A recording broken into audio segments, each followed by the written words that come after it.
Les autorités algériennes ont fait une demande surprenante aux familles des victimes marocaines, dans le cadre de l'affaire tragique qui s'est déroulée à Saïdia. Elles ont exigé que les familles signent des aveux affirmant que les victimes sont décédées par noyade accidentelle plutôt que d'admettre qu'elles ont été abattues par l'armée algérienne.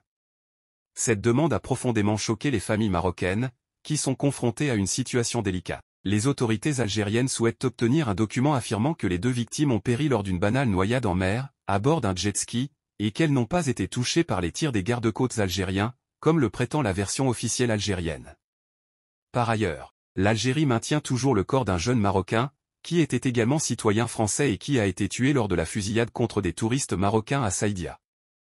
De plus, un autre jeune homme a été arrêté par les autorités algériennes et a été jugé récemment. Face à ces événements tragiques, le parquet marocain a ouvert une enquête pour faire la lumière sur les circonstances exactes de la mort du jeune Marocain, tué par les tirs de l'armée algérienne en mer à Saïdia.